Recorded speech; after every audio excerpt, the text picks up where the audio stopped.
أعوذ بالله من الشيطان الرجيم. بسم الله الرحمن الرحيم.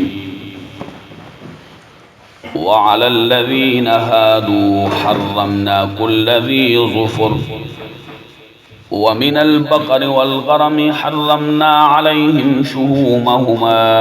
إلا ما حملت ظهورهما أو الحوايا أو ما اختلط بعظم ذلك جزيناهم ببغيهم وإنا لصادقون. اور ہم نے یہودیوں پر ہر ناخن والی چیز کو حرام کر دیا. وَمِنَ الْبَقَرِ وَالْغَنَمِ اور گائے سے، والغنم اور بکری سے، حرمنا علیہم شہومہما ان دونوں کی چربی کو ہم نے ان پر حرام کر دیا. الا ما حملت ظہورہما او الحوایا مگر وہ کہ جو پیٹھوں کے ساتھ لگی ہے، او الحوایا یا آنت کے ساتھ لگی ہے، او مختلط بعظم یا وہ کہ جو ہڈی کے ساتھ لگی ہے. ذالک جزیناہم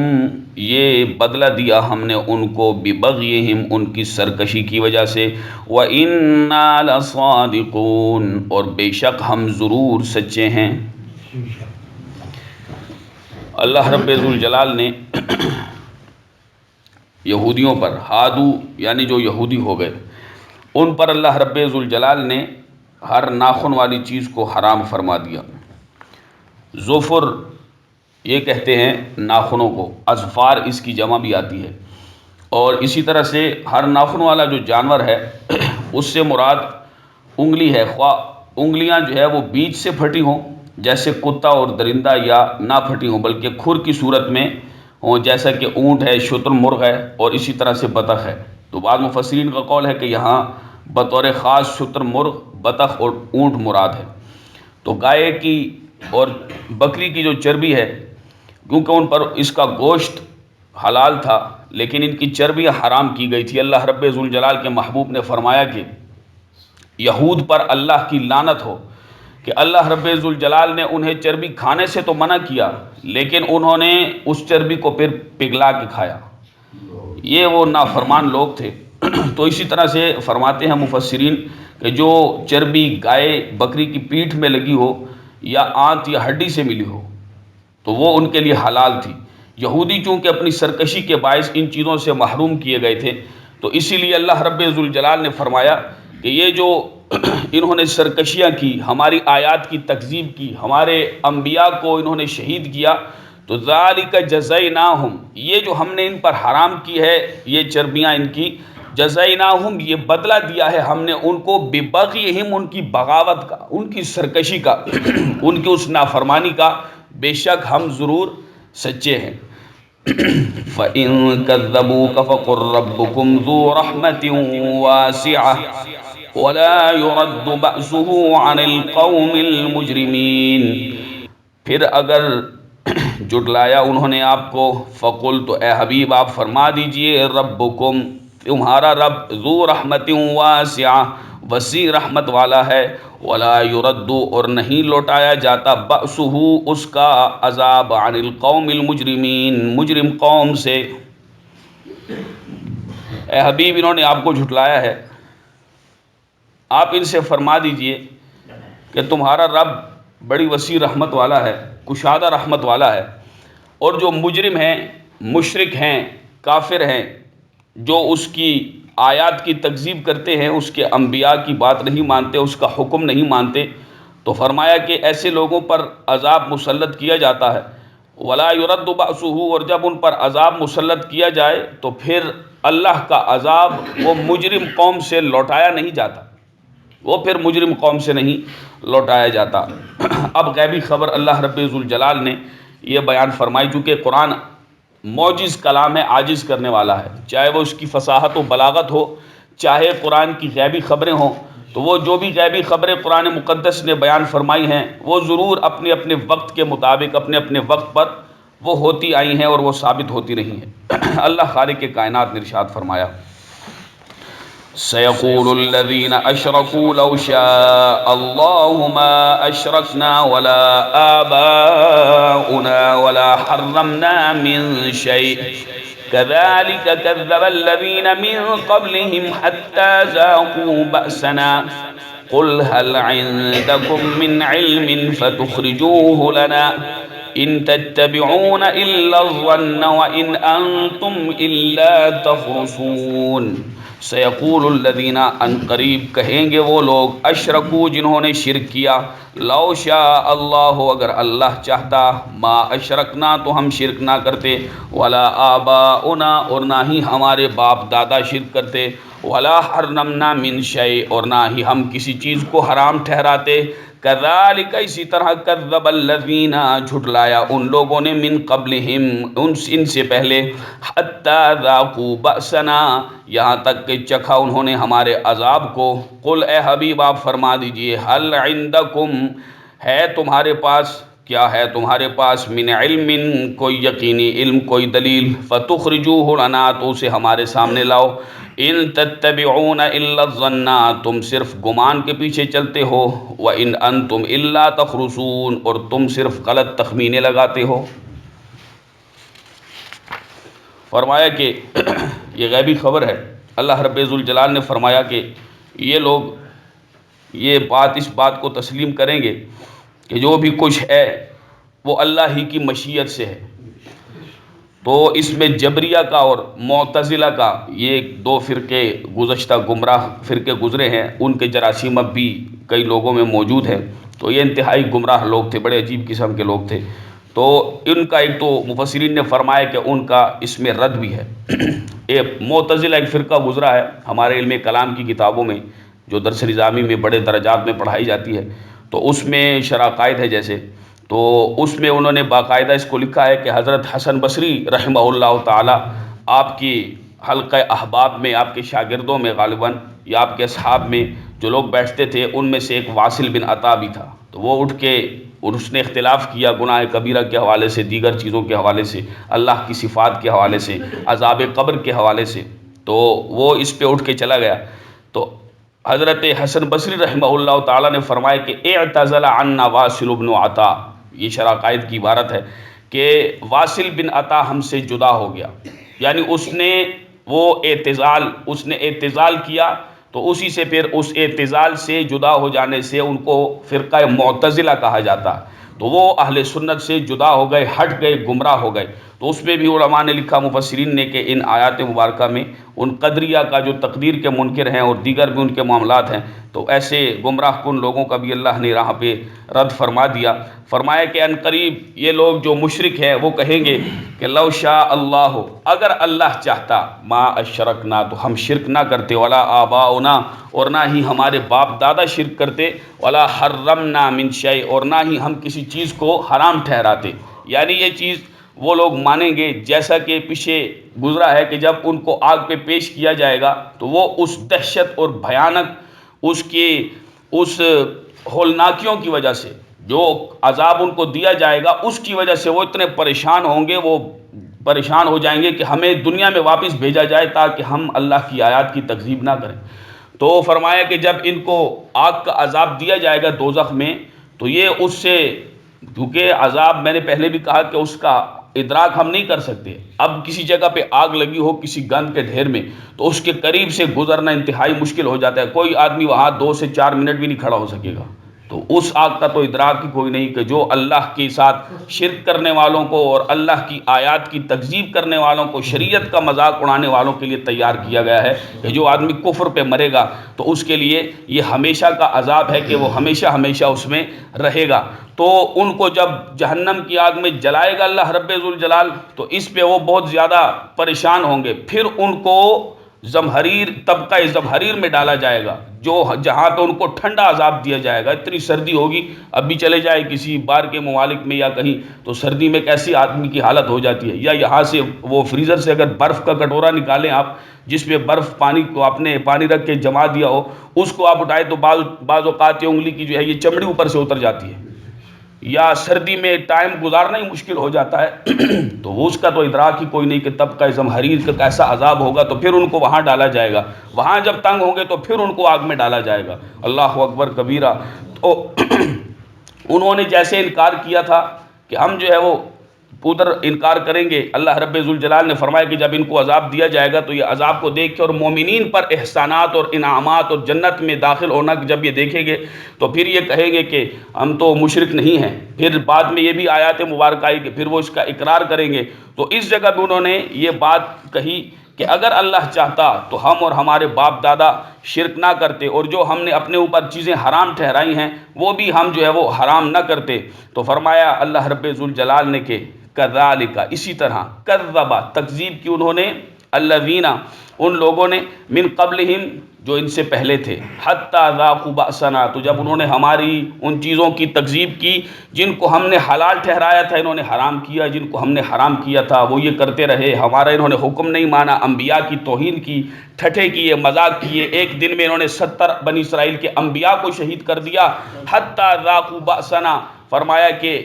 پھر انہوں نے ہمارا عذاب بھی چکھا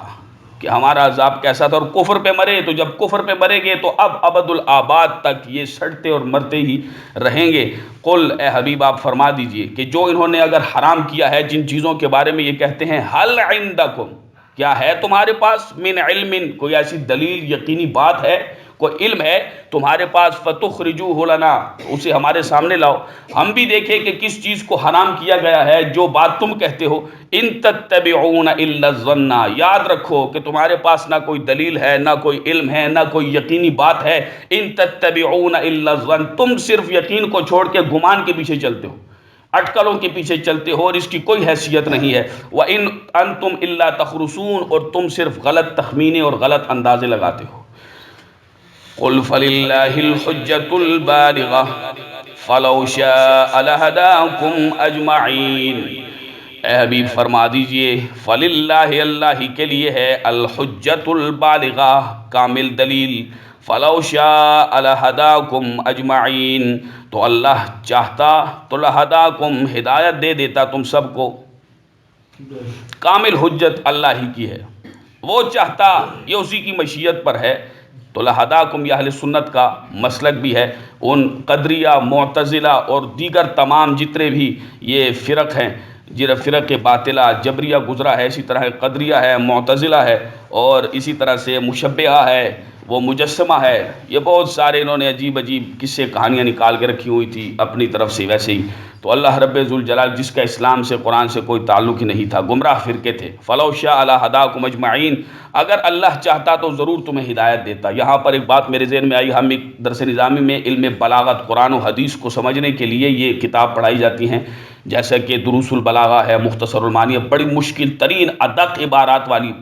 چھوٹی چھوٹی کتابیں بھی ہیں، بڑی بھی ہیں، لیکن ان کی عبارات تو مشکل کرنا عام آدمی کے لیے تو عام وہ نہیں۔ اگر کوئی مدرسے کا 10 سال بے شک پڑھا ہو، اگر وہ صحیح طرح سے نہ پڑھا ہو تو ان عبارات کو نہ تو وہ حل کر سکتا ہے، نہ ان کے معنی اور مفاہیم کو وہ سمجھ سکتا ہے۔ تو وہاں ایک کتاب پڑھائی جاتی ہے تلخیص المفتاح، اس کی شرح لکھی گئی ہے یہاں پاکستان میں ہی، عربی زبان میں ہی، تو کسی مولانا نے لکھی ہے۔ تو اس پہ انہوں نے ایک بات لکھی ہے کہ ایک جاہز نام کا معتزلی تھا، یہ بہت بڑے بڑے علماء بھی گزرے ہیں، تفسیر کشاف جار اللہ زمخشری نے لکھی ہے 4 جلدوں میں، تفسیر میں اس کا بہت بڑا نام ہے، میرے پاس بھی ہے عربی زبان میں۔ تو ایک جاہز نامی آدمی تھا، تو کسی مصور کے پاس ایک عورت گئی۔ یہ صرف بات اس لیے عرض کرتا ہوں کہ الحمدللہ حق ہے جو نبی کریم علیہ السلام لے کے آئے ہیں، جو اہل سنت کا عقیدہ ہے یہی حق ہے، ورنہ اس کے علاوہ سب کی سب لعنت ہی لعنت ہے۔ تو وہ جاہز جو ہے وہ ایک عورت مصور کے پاس آئی، اسی کے محلے کی، علاقے کی، اسی زمانے کی، تو یہ بہت مشہور تھا معتزلی۔ تو اس کے پاس جب آئی تو مصور کے پاس اس عورت نے کہا، اس بڑھیا نے، کہ اے مصور تو مجھے شیطان کی تصویر بنا دے۔ تو مصور نے کہا میں نے شیطان کو دیکھا ہی نہیں، تصویر تو میں اس کی بناؤں گا کہ جو میرے سامنے ہو، یا کم از کم میں نے دیکھا ہو تو اسکیچ میرے ذہن میں ہو، تو میں کم از کم اس کی پھر وہ اس کو امیجن کر کے وہ تصور میں لا کے میں تصویر بناؤں گا اس کی۔ تو اس نے کہا اچھا تم نے شیطان کو نہیں دیکھا؟ تو یہ بڑھیا اس جاہز معتزلی کے پاس گئی، اسے کہا آؤ ذرا چلتے ہیں مصور کے پاس۔ اللہ اکبر کبیرہ، عقیدے کی لعنت کیسی ہوتی ہے آپ دیکھیں، پٹکار۔ تو وہ اس آدمی کو لے کے چلی گئی، وہ جاہز کو لے کے مصور کے پاس آئی۔ تو مصور کے پاس جب آئی تو مصور نے کہا کہ ہاں بڑھیا پھر کیا لینے آئی ہے، میں نے تو تمہیں کہا ہے کہ شیطان کو نہ تو میں نے دیکھا ہے اور کسی نے بھی نہیں دیکھا، تو کیسے جو ہے وہ میں اس کی تصویر بناؤں؟ اس نے کہا شیطان کو نہیں دیکھا، اس بدصورت آدمی کو دیکھا ہے، اس کی تصویر بنا دے، شیطان ایسا ہی ہوگا۔ یہ حالت تھی. تو وہ اگرچہ بہت بڑے بڑے قرآن حدیث کے بڑے بڑے وہ گزرے ہیں، علماء کہہ دیں، ملا گزرے ہیں ان کے، لیکن ان کے یہ عقائد وغیرہ ان چیزوں میں انہوں نے بہت ساری غلطیاں کھائی ہیں. یہ جو ہے عباسی خلفاء میں بہت زیادہ گزرے جنہوں نے امام احمد ابن حنبل کو سزائیں دی، بڑے بڑے جید علماء کو، اجل فقہا کو اور محدثین کو انہوں نے سزائیں دی کہ چونکہ سرکاری مذہب، سرکاری عقیدہ اور نظریہ ان کا وہی معتزلیوں والا ہو گیا تھا سب کا، یہ عباسی خلفاء کا. تو انہوں نے امام احمد ابن حنبل کو کہ یہ کہو، تو فرمایا کہ نہیں کہیں گے، تم مارو ہمارے جسم کے ٹکڑے کر دو، ہم وہی کہیں گے کہ جو اہل سنت کا مذہب ہے. تو اس پر ہمارے ائمہ نے جو 10 لاکھ حدیثوں کے حافظ ہیں امام احمد ابن حنبل، آپ نے سزائیں کھائی ہیں، سزائیں حکومتوں کی طرف سے کہ ان کا یہ مذہب تھا، لیکن حق کو نہیں چھوڑا، حق کو ظاہر کیا کہ ہمارے یہ عقیدہ ہے، تم ہمارے جو ہے وہ جسم کے پر خچے اڑا دو، ہمارے انشاءاللہ جسم کے ایک ایک روئے سے بھی یہی آواز آئے گی کہ جو حق کی بات ہے.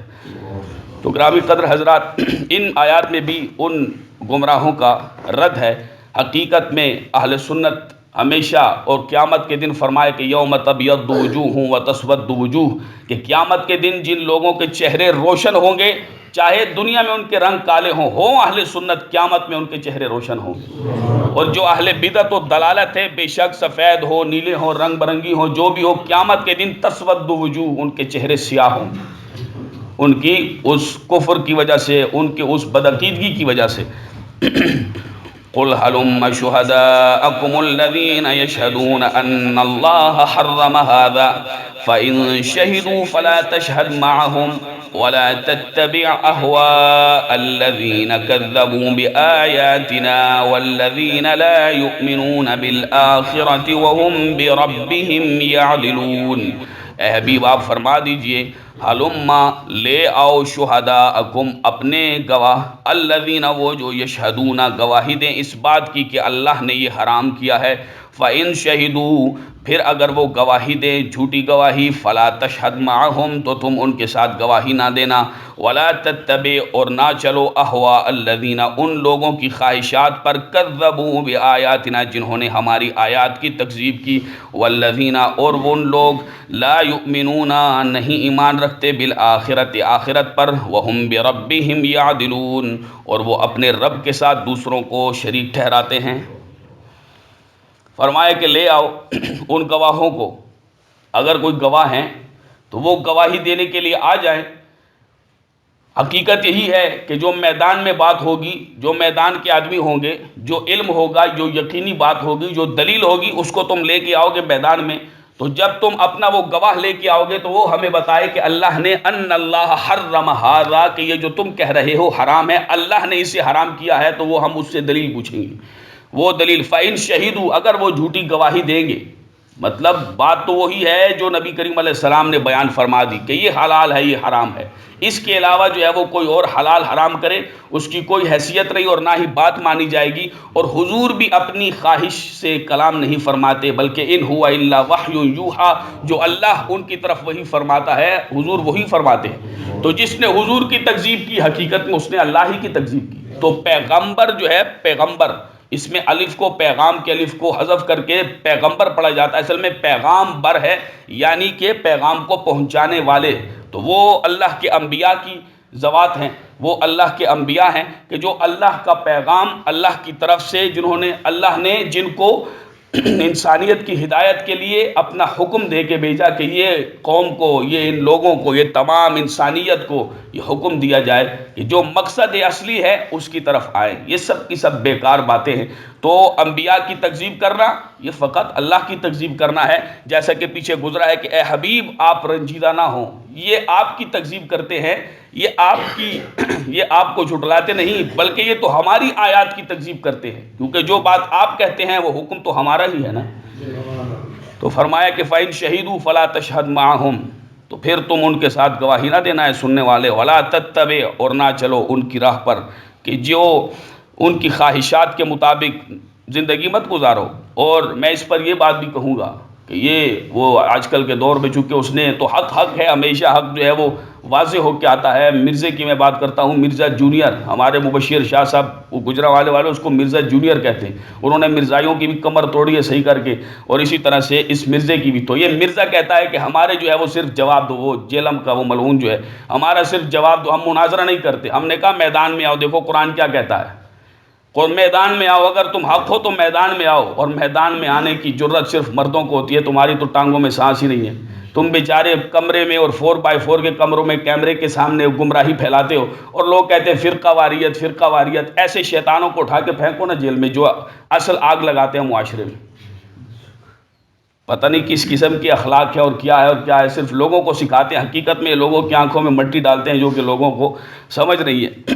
تم میدان کے بندے ہو تو پھر سامنے آؤ، اگر سچے ہو تو کسی مناظر کے سامنے، کسی سنی عالم کے سامنے آؤ جو کہ تمہیں سالوں سال سے چیلنج کر رہے ہیں، لیکن تو بیچارہ جاہل مطلق اردو خان ہے، اور تجھے کیا پتہ عربی کیا ہوتی ہے، قرآن کیا ہے، حدیث کیا ہے۔ وہ دو حدیثوں کو جو باریک فرق ہے وہ بھی نہیں کر سکتا، کیونکہ جاہل ہوتا ہے، اس کی جہالت بالکل واضح ہو کے سامنے آتی ہے کہ دو حدیثوں کی جب تعریف کرتا ہے تو دونوں کو آپس میں مکس کر دیتا ہے، اس جاہل کو پتہ ہی نہیں نشائی کو کہ میں کیا بیان کر رہا ہوں۔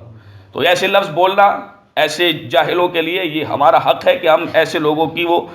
ان کا رد کریں، کیونکہ ان لوگوں نے امت کو بڑا خراب کیا ہے، اللہ ان کو تباہ و برباد کرے۔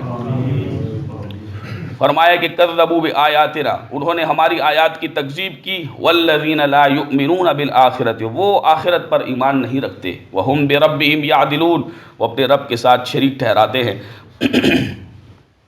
قل تعالوا اتل ما حرم ربكم عليكم الا تشركوا به شيئا وبالوالدين احسانا ولا تقتلوا اولادكم من املاق نحن نرزقكم واياهم ولا تقربوا الفواحش ما ظهر منها وما بطن ولا تقتلوا النفس التي حرم الله الا بالحق ذلكم وصاكم به لعلكم تعقلون۔ اے حبیب فرما دیجئے تعالو آؤ، اتلو میں پڑھ کر سناؤں، ما حرم ربکم علیکم جو تمہارے رب نے تم پر حرام کیا ہے، اللہ تشرکو کہ اللہ فرماتا ہے لا تشرکو بھی شیئا کہ اس کے ساتھ کسی کو بھی شریک نہ ٹھہراؤ، وبالوالدین احسانا اور والدین کے ساتھ ماں باپ کے ساتھ نیکی کرو، اچھا سلوک کرو، ولا تقتلوا اولادکم اور اپنی اولاد کو قتل نہ کرو، من املاق مفلسی کے باعث، نحن نرزقکم ہم تمہیں وإیاہم اور ان سب کو رزق دیتے ہیں، ولا تقربوا الفواحش اور نہ قریب جاؤ بے حیائی کے، ما ظہر منہا جو اس میں سے ظاہر ہے، وما بطنا اور جو پوشیدہ ہے، ولا تقتلوا النفس التی اور نہ اس جان کو قتل کرو، حرم اللہ جس کی اللہ نے حرمت بیان فرمائی ہے، الا بالحق سوائے حق کے، ذالکم یہ باتیں، وصاکم بھی اللہ تمہیں ان باتوں کا حکم دیتا ہے، لعلکم تعقلون تاکہ تم سمجھو۔ اللہ رب ذوالجلال نے ارشاد فرمایا، اے حبیب آپ ان کو ارشاد فرمائیے تعالو آؤ، اتلو ما حرم ربکم، اتلو تلا یتلو تلاوتن سے ہے، صیغہ واحد مذکر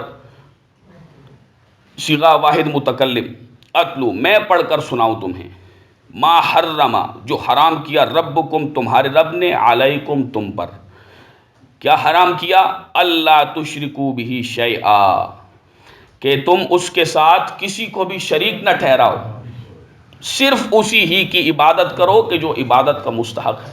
اس کے سوا آسمان و زمین والوں کا کوئی بھی معبود نہیں، وہی معبود برحق ہے اور اس کے سوا کسی کی عبادت نہیں کی جاتی۔ تم بتوں کو اللہ کا شریک ٹھہراتے ہو، اگرچہ اس کا شریک محال ہے، فرض بھی نہیں کیا جا سکتا، محال ہے فرض بھی نہیں کیا جا سکتا، پھر بھی تم اس قسم کے، ہم نے تمہیں اتنی صلاحیتیں دی، تمہیں ہم نے اتنا دماغ دیا، تمہیں ہم نے دیکھنے سننے بولنے کی طاقت دی، یہ تمام چیزیں ہم نے تمہیں عطا فرمائی، یہ بت تو اپنے اوپر سے مکھی نہیں اڑا سکتے، تمہیں کیا دیں گے، تمہارے نفع نقصان کے مالک نہیں، تو پہلی چیز بیان فرمائی کہ یہ حرام ہے، جیسے کہ حضرت لقمان نے اپنے بیٹے کو کہا تھا، یا بنیا اے میرے بیٹے، لا تشرک باللہ اللہ کے ساتھ شریک نہ ٹھہرا، ان الشرک لظلم عظیم بے شک شرک بہت بڑا ظلم ہے، تو یہ جو ہے وہ اللہ رب ذوالجلال نے ارشاد فرمائے کہ اس کے ساتھ کسی چیز کو بھی شریک نہ ٹھہراؤ۔ حضور علیہ السلام نے اللہ نے حکم دیا اور حضور کی زبان اقدس سے اس کو جاری فرمایا، وبالوالدین احسانا۔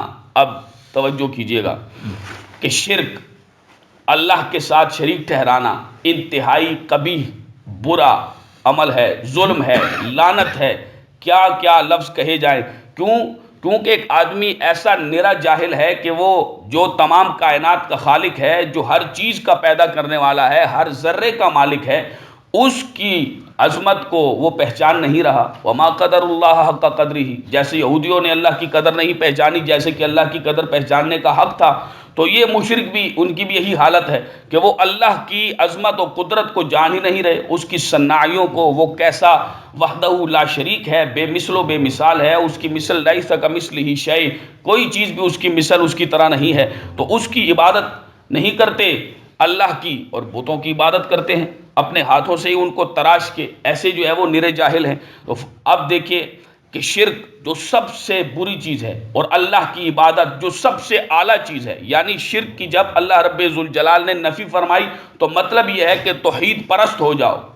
اللہ کو وحدہ لا شریک مانو، اسی کی عبادت کرو، اس کے ساتھ کسی کو شریک نہ ٹھہراؤ۔ یہ اللہ رب ذوالجلال نے ارشاد فرمایا، اور اسی کے ساتھ اللہ کا حق، اللہ کی عبادت، اور اس کے ساتھ ہی متصل والدین کے ساتھ نیکی کا بیان فرمایا۔ اس سے اس بات کا اندازہ ہوتا ہے کہ والدین کے ساتھ نیکی کرنا یہ کتنی زبردست چیز ہے۔ وبالوالدین، دیکھیں نا، توحید کے ساتھ ہی متصل والدین کا ذکر فرمایا۔ تو والدین کی جو عظمت اسلام نے، قرآن نے، حدیث نے بیان کی ہے، کیونکہ اب یورپ جتنا بھی ہے وہ سارے کا سارا رو ہی رہا ہے۔ ان کے مفکرین پردے کے حوالے سے، عورت کے حوالے سے، عورت کو انہوں نے آزاد کر دیا، شانہ بشانہ کر دیا، عورت کے حقوق کے لیے انہوں نے عورت تک پہنچنے کا یہ ڈرامہ شوشہ لگایا صرف عورت تک پہنچنے کے لیے۔ اب ان کی عورت بے قابو ہو گئی، ان کا جو ہے وہ گھریلو سسٹم سب کا سب، خانہ جو سسٹم ہے وہ سب کا سب تباہ و برباد ہو گیا۔ نہ ان کو جو ہے وہ باپ بیمار ہو جائے تو اس کو اٹھا کے اولڈ ہاؤس میں پھینک آتے ہیں۔ تو یہ حالت بن گیا۔ اگرچہ پاکستان میں بھی اس قسم کی اطلاعات موصول ہوئی ہیں، مجھے بھی اس دن غالباً کسی آدمی نے کہا تھا کہ پاکستان میں بھی یہ سلسلہ چل پڑا ہے، اللہ ہمیں ایسی لعنت سے بچائے۔ تو یہ والدین کے ساتھ احسان کرنا، اب یہ دیکھیں ہم مسلمان ہیں، ہم قدم قدم پہ شریعت کے پابند ہیں، ہم یورپ فلاں فلاں فلاں فلاں کی بات ماننے والے نہ ہیں، نہ ہمارے اوپر ایسا کہ جی وہ بڑے اخلاق والے ہیں، وہ ایسے ہیں۔ بھائی اس کو چھوڑو، حضور کی تعلیمات پہ عمل کرو، کہ انہوں نے تو حضور سے ہی سیکھا ہے پڑھ کے، تم نے چھوڑ دیا ہے۔ وہ جو اخلاق ہے وہ کافر ہے بے شک، لیکن وہ یا اسی در سے اس نے جو ہے وہ آ کے دیکھا ہے کہ کامیابی تو اس میں ہے، اگرچہ وہ ایمان نہیں لا رہے۔ تو اصل چیز جو ہے وہ قرآن ہے، حدیث ہے، حضور کا اسوہ حسنہ ہے، وہ طریقہ ہے کہ جس پر حضور علیہ الصلوۃ والسلام نے زندگی مبارک گزاری ہے۔ کسی چیز کو بھی نہیں چھوڑا اسلام نے، کسی چیز کو بھی، ہر چیز کو اسلام نے واضح کر دیا۔ مکمل ضابطۂ حیات ہے، زندگی گزارنے کا ایک مکمل طریقہ ہے، وہ بیان فرما دیا۔ تو احسان کرنا والدین کے ساتھ یہ انتہائی اعلیٰ چیز ہے۔ احسان سے مراد نیکی کرنا ہے، بھلائی کرنا ہے، ان کو ہوں ہاں نہیں کرنا، جی کے ساتھ، ادب کے ساتھ۔ اب دیکھیں نا، یونیورسٹی کالجز، اس دن ایک جگہ بات لکھی تھی اور مجھے وہ بڑی اچھی لگی کہ یونیورسٹی کالجز کے سب ایسے نہیں ہوتے، زیادہ تر جو ہے وہ اس قسم کے بے دین طبقہ جو ہے ان کی بات کر رہا ہوں۔ الحمدللہ مسلمانوں میں اتنی غیرت اور حمیت ہے، حیا ہے، تو وہ لوگ ماں باپ ان سے کتراتے ہیں، ڈرتے ہیں کہ یار یہ بیٹا کہیں ناراض نہ ہو جائے، اور جو قرآن و حدیث پڑھنے والے ہیں وہ بچے ڈرتے ہیں کہ یار کہیں ماں باپ ناراض نہ ہو جائے۔ تو یہ فرق دیکھیں، اس میں کیا فرق ہے کہ دین کیا سکھاتا ہے، وہ اعلیٰ چیز ہے، وہ سب سے اعلیٰ چیز یہ قرآن و حدیث ہی ہے، یہی ادب سکھاتا ہے، اور یہی سے ادب ملتا ہے۔ انسان میں کم از کم طلب صادق ہونی چاہیے۔ تو وبالوالدین احسانا، والدین کے ساتھ احسان کرو، ان کے ساتھ اونچی آواز میں بات نہ کرو، ان کو گالم گلوچ اور یہ اس قسم کے لوگ کام کرتے ہیں، یہ انتہائی بری چیز ہے، وہ انتہائی بری چیز ہے اور لعنت کے مستحق ہوتے ہیں، اور اس میں کچھ نہیں۔ ولا تقتلوا اولادکم من املاق، اولاد کو مفلسی کی وجہ سے، تنگی کے، رزق کی تنگی کے باعث قتل نہ کرو۔ وہ لوگ لڑکیوں کو قتل کرتے تھے، یہاں پہ فرمایا کہ اولاد سے مراد لڑکیاں ہی ہیں، کیونکہ وہ مشرک جو تھے وہ لڑکیوں کو وہ جو کفار تھے عرب کے، وہ لڑکیوں کو زیادہ، بچیوں کو زندہ درگور کرتے تھے۔ اللہ اکبر کبیرہ، کسی جانور کو بھی نا اگر آپ زندہ اس کو مٹی میں پھینکیں تو ایک مرتبہ آپ کا دل ابل کے منہ کی طرف آئے گا، کوئی آدمی ایسا نہیں کر سکتا۔ تو پھر زندہ بچی کو، اپنی اولاد کو، کہ جو ایسی نعمت ہے کہ اس کو ختم کرنے کے لیے وہ زندہ درگور کرتے ہیں علامان والحفیظ، تو وہ حالت جو ان کی تھی، جیسے کہ کل پرسوں کے بھی درس میں گزرا ہے کہ وہ لوگ اولاد کو قتل کرتے تھے کس کی وجہ سے، کہ ان کی جو ہے وہ کھانا پینا ان کو کون دے گا، یہ میری اولاد کی کثرت ہو جائے گی تو یہ کیسا سلسلہ چلے گا۔ اللہ نے اس چیز کا رد فرمایا، اور اس سے امت محمدیہ کو بھی سبق حاصل کرنا چاہیے، اور خصوصاً ان لوگوں کو کہ جو اس قسم کی اوٹ پٹانگ باتیں کرتے ہیں۔ ایسے جاہل بھی ہم نے دیکھے ہیں اور دیکھا جاتا ہے معاشرے میں کہ تو بچی پیدا نہ ہوئی تو میں تجھے طلاق دے دوں گا۔ اگر بچی پیدا کرنا اس کے بس میں ہے تو ترم خان ہے نا اتنا بڑا، تو اپنے آپ کو مرد کہتا ہے، تو ہی بچی پیدا کر کے دکھا دے، بچہ پیدا کر کے دکھا دے، بچی پیدا نہ ہو۔ تو اس کو اتنا حقیر ذلیل سمجھتا ہے، تو تیرے اندر اتنی طاقت ہونی چاہیے کہ تو ہی بچہ پیدا کر۔ اصل چیز تو مرد کے اس میں ہے کہ اس میں طاقت ہے یا نہیں کہ بچہ پیدا ہوتا ہے یا بچی پیدا ہوتی ہے۔ تو یہ جاہل قسم کے لوگ معاشرے میں جن کی عقل ہی نہیں، تو قرآن کے ساتھ جب آدمی جڑا رہے تو واللہ العظیم ہم نے ان لوگوں کو بھی دیکھا ہے جن کی 12 بچیاں بھی ہیں اور وہ ہمیشہ ایسے حشاش بچاش پھرتے، ایک بچہ بھی نہیں۔ تو یہ تو اللہ کی دین ہے، اسی کی حکمت ہے۔ اگر وہ بچہ ملے اور ایسا سرکش ہو کہ تجھے تیس نیس کر کے رکھے تو پھر تو وہاں بھی جو ہے وہ شکوے کرے گا کہ اوئے ہوئے یار یہ کیسی اولاد مل گئی ہے، نافرمان، اس نے تو مجھے ناک دم کر دیا، اس نے تو میرا۔ تو جو اللہ عطا فرماتا ہے اس پہ راضی رہو، اسی میں تمہاری بہتری ہے بھائی۔ تو فرمایا کہ اولاد کو قتل نہ کرو، املاق، رزق کی تنگی کی وجہ سے، نحن نرزقکم وإیاہم، ہم تمہیں اور سب کو ہم ہی رزق دیتے ہیں، تم کیوں رزق کی تنگی کی وجہ سے پریشان ہوتے ہو؟ تمہیں بھی ہم رزق دیتے ہیں، جو تم کھا رہے ہو ان کی وجہ سے تم پریشان ہوتے ہو، تمہیں اپنی وجہ سے کیوں پریشان نہیں ہوتے؟ ان کو قتل کرتے ہو، نحن نرزقکم، تمہیں بھی وإیاہم، اور ان سب کو بھی ہم ہی رزق دیتے ہیں۔ پھر فرمایا ولا تقربوا الفواحش، بے حیائی کے قریب مت جاؤ، ما ظہر منہا وما بطن، چاہے وہ ظاہر ہو، اعلانیہ ہو یا پوشیدہ ہو، زنا ہے، دیگر جو ہے وہ برے کام ہیں، جتنی بھی بے حیائی کے کام ہیں،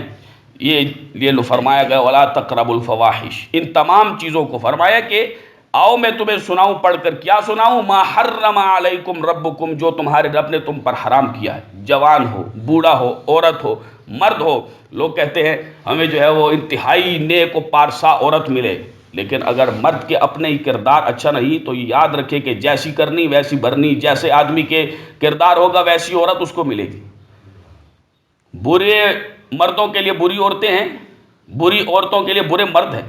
پاک عورتوں کے لیے پاک مرد ہیں اور پاک مردوں کے لیے پاک عورتیں ہیں۔ یہ دستور ہے۔ جب بھی آدمی اپنا کردار صاف رکھتا ہے، کیونکہ یہ معاشرہ ایسا ہے، ان کمپنیوں نے یہ سستے پیکیجز، SMS پیکیجز، کال پیکیجز، فلاں پیکیج، یہ سارے کے سارے نکال کے لوگوں کو برباد، تباہ و برباد کر دیا۔ اور پھر دوسری مسئلہ یہ ہے کہ اگر اس قسم کے لوگوں نے یہ کام کیا بھی ہے تو ہمیں کیا اللہ نے عقل نہیں دی؟ ہم استعمال نہیں کر سکتے؟ ہم ان فواحش سے کیوں نہیں بچتے؟ ہم ان لعنتوں میں کیوں پڑے رہتے ہیں کہ ہماری صحت بھی خراب ہے، آنکھیں بھی سوجی ہوئی ہے، 10 بجے صبح وہ جوان اٹھتا ہے ایک مسلمان گھرانے میں پیدا ہونے والا، تو یہ حالت بنی ہوئی ہے، نہ صحت کا پتہ ہے، نہ کسی جو ٹائم کا جو ہے وہ سر سے جو ہے وہ بالکل تباہی بربادی اس نے مچا رکھی ہے، بالکل نہ ٹائم کا پتہ نہ کسی اور چیز کا، ہر چیز کی ناقدری اور پھر فواحش۔ اور یہی چیزیں ہیں کہ جب SMS سے آدمی خدا نہ خواستہ جاتا جاتا زنا تک جاتا ہے۔ اسی لیے دواعی جماع کو، دواعی زنا کو، یعنی جو چیزیں جو تعلقات قائم کرنا اور پھر زنا تک پہنچنا، اسی لیے اس پہلی سیڑھی کو ہی حرام کیا اسلام نے، کہ یہ وہ چیزیں کہ جو اس تک لے کے جاتی ہے وہ یہی چیزیں ہیں کہ آدمی کی پھر خواہش بڑھتی ہے، شیطان اس کو وہ برے اعمال اچھے کر کے دکھاتا ہے، کرو یار اللہ غفور رحیم ہے، بخشے گا،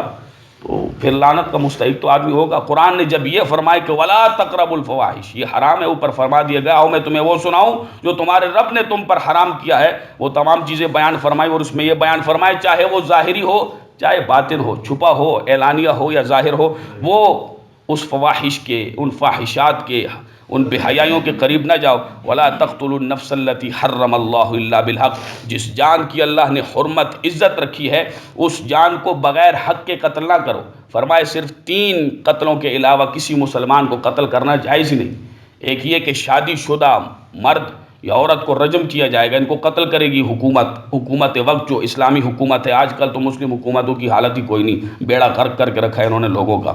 تو فرمایا کہ ایک وہ ہے کہ جو جان کے بدلے جان، یعنی کسی کو قتل کیا تو اب وہ جو ہے وہ اس کو اس کے بدلے میں قتل کیا جائے گا، 2۔ تیسرا وہ ہے کہ یعنی کوئی آدمی خدا نخواستہ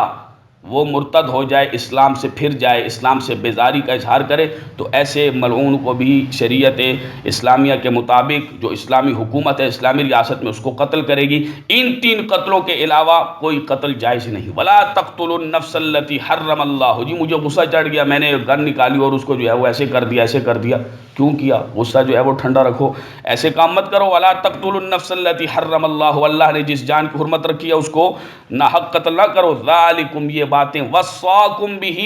اللہ تمہیں ان کا حکم دیتا ہے، لعلکم تعقلون، تاکہ تم سمجھو۔ یہ تمہیں سمجھنے کے لیے اللہ رب ذوالجلال ان چیزوں کا حکم دیتا ہے۔ اللہ ہم سب کو عمل کی توفیق نصیب فرمائے اور ہم تمام کی مشکلات پریشانیاں حل فرمائے۔ وما علی الا البلاغ المبین۔